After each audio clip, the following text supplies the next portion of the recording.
So based on the open interest ఏంటంటే క్లియర్గా నిఫ్టీలో 19,800, అదేవిధంగా నెక్స్ట్ 20,000 అనేది స్ట్రాంగ్ రెసిస్టెన్స్ ఉంది. మనం చూసిన ఓపెన్ ఇంట్రెస్ట్ వచ్చేసరికి ఈ వీక్ చెక్ చేసాం, నెక్స్ట్ వీక్ కూడా చెక్ చేయటం అనేది జరిగింది. అదేవిధంగా బ్యాంక్ నిఫ్టీ విషయానికి వస్తే 46,000 అనేది స్ట్రాంగ్ రెసిస్టెన్స్ ఉంది. బట్ బ్యాంక్ నిఫ్టీలో ఏంటంటే ఈ యొక్క లెవెల్స్ దాటి బయటికి కూడా రావడం జరిగింది. బట్ అగైన్ ఏంటంటే మళ్ళీ 46,000 లోపలికి వెళ్ళటం అనేది జరిగింది. నెక్స్ట్ రెసిస్టెన్స్ లెవెల్స్ వచ్చేసరికి మనకి 46,500 అనేది అండ్ కరెంట్ వీక్కి నెక్స్ట్ వీక్కి రెండింటికి కూడా చెక్ చేసినప్పుడు మనకు క్లియర్గా తెలుస్తుంది. అయితే ఇక్కడ ఏంటంటే బేస్డ్ ఆన్ ద స్ట్రక్చర్ మనకి 46,370 అనేది స్ట్రాంగ్ రెసిస్టెన్స్ లెవెల్ ఉంది బేస్డ్ ఆన్ ద స్ట్రక్చర్, అంటే ప్రీవియస్ స్వింగ్ హై అది. సో మార్కెట్ ఎప్పుడైతే బుల్లిష్లో ఉండాలి అనుకుందో ఆ యొక్క లెవెల్స్ని దాటి ముందుకు వెళ్ళాలన్నమాట. ఆ యొక్క లెవెల్స్ దాటకుండా మనం బుల్లిష్ వ్యూ అనేది తీసుకోలేము. ఎందుకంటే మార్కెట్ నిజంగా పైకి వెళ్ళాలంటే కూడా ఆ యొక్క ప్రీవియస్ స్వింగ్ హై ఏదైతే ఉందో దాన్ని బ్రేక్అవుట్ చేసుకొని పైకి వెళ్ళాల్సి ఉంటుంది. అండ్ మోరోవర్ మనం అబ్జర్వ్ చేస్తే గ్యాప్ అప్ అయింది. ఒకవేళ మార్కెట్ కరెక్షన్ జరుగుతూ ఉందనుకోండి, అంటే కిందకి వెళ్తూ ఉందనుకోండి, గ్యాప్ అప్ అనేది ఒక ఆపర్చునిటీ అనమాట ఇది సెల్లింగ్కి. ఓకే, అదేవిధంగా మార్కెట్ స్ట్రాంగ్గా బుల్లిష్లో ఉంది, హైయర్ హైస్ క్రియేట్ చేసుకుంటూ వెళుతుంది, మంచి మొమెంటంలో ఉందనుకోండి. ఒకవేళ ఏదన్నా గ్యాప్ డౌన్ జరిగినా అది ఒక లాంగ్ ఆపర్చునిటీ, అంటే చాలామంది ఇన్వెస్టర్స్ ఏంటంటే మళ్ళీ వచ్చి బై చేయడం అనేది జరుగుతుంది. సో ఎనీహౌ మనం ఏమనుకున్నామంటే ఇక్కడ 46,000 అనేది రెసిస్టెన్స్ ఉంది కాబట్టి ఆ యొక్క లెవెల్ దాటి ఒక 200-300 పాయింట్స్ పైకి వెళ్ళి మనం కాల్ సెల్ చేసుకోవచ్చు.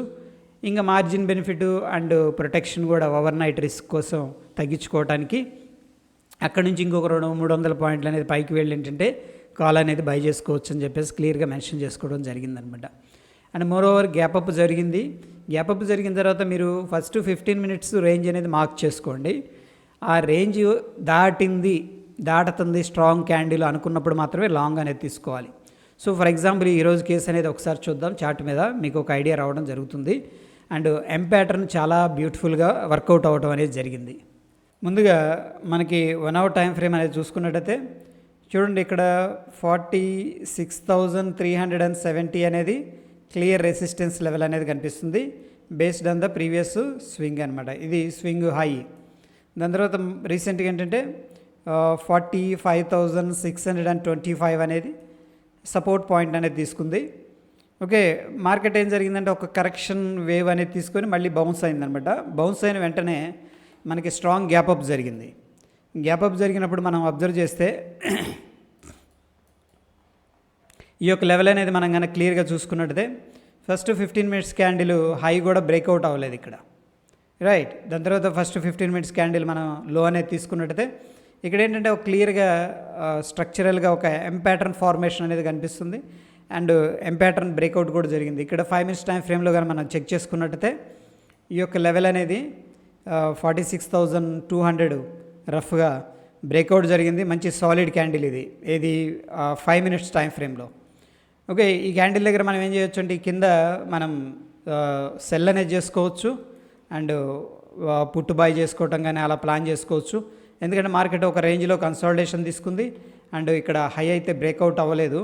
అక్కడ నుంచి కూడా మార్కెట్ ప్రీవియస్ స్వింగ్ హై ఏదైతే ఉందో ఆ లో ఏదైతే ఉందో లోని బ్రేక్ చేసుకొని స్ట్రక్చరల్గా నీట్గా కిందకి రావడం అనేది జరిగిందనమాట. So based on the price action ఏంటంటే మనకి ఈ యొక్క ఎం ప్యాటర్న్ అయితే బ్యూటిఫుల్గా బ్రేక్అవుట్ అయింది. అండ్ ఈ పాయింట్ దగ్గర మనం ఏంటంటే ఎంట్రీ తీసుకుంటే ఈ యొక్క ఇనీషియల్గా ఏంటంటే ఈ యొక్క స్వింగ్ హై అనేది మనం స్టాప్ లాస్ అనేది మెయింటైన్ చేసుకోవచ్చు, రైట్. సో నెక్స్ట్ మనకి డౌన్ సైడ్ స్వింగ్ అనేది ఇక్కడ కనిపిస్తుంది. ఈ యొక్క లెవెల్ అనేది వెరీ ఇంపార్టెంట్ లెవెల్ అనమాట. ప్రీవియస్గా స్ట్రక్చరల్గా ఇక్కడ కన్సాలిడేషన్ తీసుకొని బ్రేక్అవుట్ అయింది కాబట్టి నెక్స్ట్ మనకి 45,740 లెవెల్స్ అనేది వెరీ ఇంపార్టెంట్ లెవెల్స్. ఒకవేళ మార్కెట్ ఇక్కడ కానీ సపోర్ట్ తీసుకుందంటే మళ్ళీ బౌన్స్ అవుతుంది, లేదంటే కూడా ఈ యొక్క లో అనేదాన్ని టెస్ట్ చేసే స్కోప్ కూడా డౌన్ సైడ్ ఉంటుంది అనమాట. అదేవిధంగా నిఫ్టీ విషయానికి వస్తే నిఫ్టీలో కూడా మనం 1 అవర్ టైం ఫ్రేమ్లో స్వింగ్ హై అనేది బ్రేక్అవుట్ అవ్వలేదు. మనకి డిఫరెంట్ స్వింగ్ లెవెల్స్ ఉన్నాయి. అండ్ ఇక్కడ వచ్చేసరికి రఫ్గా 19,995 అనేది రెసిస్టెన్స్ లెవెల్. దాని తర్వాత ఇమీడియట్గా రెసిస్టెన్స్ లెవెల్ అంటే గ్యాప్ డౌన్ అయిన తర్వాత ఈ యొక్క లెవెల్ దాకా రావడం జరిగింది. దీన్ని కూడా మనం రెసిస్టెన్స్గా మార్క్ చేసుకోవచ్చు. చూడండి, మార్కెట్ విత్ ఇన్ ద రేంజ్లోనే ట్రేడ్ అవుతుందన్నమాట. ఇక్కడ రెసిస్టెన్స్ నుంచి కిందకి రావడం, మళ్ళీ స్ట్రాంగ్గా అప్రాక్సిమేట్గా రెసిస్టెన్స్ లెవెల్స్కి వెళ్ళడం, అక్కడ నుంచి కూడా మళ్ళీ స్ట్రాంగ్ సెల్లింగ్ రావడం అనేది జరిగిందనమాట. అదేవిధంగా మనం 15 మినిట్స్ అనేది చూసుకున్నట్టయితే ఇండెసిషన్ క్యాండిల్, అండ్ ఇక్కడ ఈ యొక్క లెవెల్ అయితే బ్రేక్అవుట్ అవ్వలేదు మనకి. ఓకేనా, దీంట్లో కూడా మనం 5 మినిట్స్ టైం ఫ్రేమ్ అనేది చెక్ చేసుకుంటే చూడండి, ఇక్కడ నెక్ లైన్ అనేది బ్రేక్అవుట్ అయింది. సో ఫర్ ఎగ్జాంపుల్ ఇక్కడ మంచి క్యాండిల్ ఫార్మేషన్ జరిగింది, ఇండెసిషన్ అండ్ స్ట్రాంగ్ క్యాండిల్. ఒకవేళ ఈ యొక్క పర్టికులర్ క్యాండిల్ ఏదైతే గ్రీన్ క్యాండిల్ ఉందో, గ్రీన్ క్యాండిల్ అనేది మంచి క్యాండిల్, లాంగ్ అనేది ప్లాన్ చేసుకోవచ్చు. ఎందుకంటే మనకి ఇక్కడ రిజెక్షన్ జరిగింది, మళ్ళీ సపోర్ట్ తీసుకుంది, పైకి వెళుతుంది. కాబట్టి మనకి ఇమీడియట్గా ఉన్న రెసిస్టెన్స్ లెవెల్ వచ్చేసరికి 19,887 ఈ యొక్క లెవెల్ అనేది మేబీ టెస్ట్ చేసే అవకాశం ఉంది, అదొక పాసిబిలిటీ ఉంది.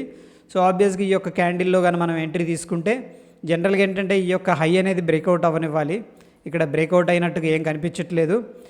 ఒకవేళ ఇన్ కేస్ మనం ఏదన్నా ఎంట్రీ తీసుకున్నా సరే డెఫినెట్గా ఏంటంటే ఈ యొక్క లో కింద ఏంటంటే ఎగ్జిట్ పాయింట్ అనేది కూడా పెట్టుకోవాలి. Okay, that is very important ఇక్కడ. దాని తర్వాత మనకేంటంటే ఈ యొక్క లాంగ్ అయితే ఫెయిల్ అయింది అనుకోవచ్చు, ఎందుకంటే మంచి బ్యూటిఫుల్ క్యాండిల్. ఒకవేళ ఈ క్యాండిల్లో లాంగ్ తీసుకుంటే కూడా ఈ యొక్క క్యాండిల్లో మనకేంటంటే స్టాప్ లాస్ అనేది పెట్టుకోవాల్సి ఉంటుంది. దాని తర్వాత మనకి ఎప్పుడైతే ఈ యొక్క క్యాండిల్ నెక్ లైన్ అనేది బ్రేక్అవుట్ అయిందో, ఇక్కడ ఎందుకంటే మళ్ళీ మనకి kind of M pattern breakout అయింది. ఆబ్వియస్గా మనం ఏంటంటే ఇక్కడ షార్ట్ అనేది ఇనిషియేట్ చేసుకోవచ్చు. ఈ క్యాండిల్ ఏంటంటే స్టాప్ లాస్ అనేది మెయింటైన్ చేసుకోవచ్చు అనమాట. సో రీసెంట్గా ఏదైతే స్వింగ్లో ఉందో వాటిని మనం ఇమీడియట్ టార్గెట్స్ అనేవి తీసుకోవడానికి స్కోప్ ఉంటుంది. అదేవిధంగా దీంట్లో డౌన్ సైడ్ వచ్చేసరికి మనకి స్టిల్ ఇక్కడ ప్రీవియస్గా మార్కెట్ అనేది స్పెండ్ చేసింది ఏది 19,700 ఈ యొక్క లెవెల్ అనేది మనకి నెక్స్ట్. ఎందుకంటే చూడండి, ఈ యొక్క లెవెల్ దగ్గర రెసిస్టెన్స్ ఫేస్ చేసింది, ఫైనల్గా ఏంటంటే సక్సెస్ఫుల్గా బ్రేక్అవుట్ అయింది. కాబట్టి 19,700 లెవెల్ అనేది మనకి నెక్స్ట్ ఇమీడియట్గా ఉన్న టార్గెట్ అనమాట డౌన్ సైడ్. ఒకవేళ ఆ లెవెల్ దగ్గర బ్రేక్అవుట్ జరిగితే ఆబ్వియస్గా 19,614 అనేది మేబీ టెస్ట్ చేసే స్కోప్ అయితే ఉంటుంది అనమాట. సో ఎనీహౌ ఇక్కడ మనం అనుకున్నట్టు based on the open interest 19,800 దగ్గర స్ట్రాంగ్ రెసిస్టెన్స్ ఉందనుకున్నాం. 19,800 దగ్గర నుంచి కూడా మళ్ళీ మార్కెట్ ఏమైందంటే స్ట్రాంగ్ డ్రాప్ అవటం అనేది క్లియర్గా మనకి ఇక్కడ కనిపిస్తూ ఉంది. Okay, yeah.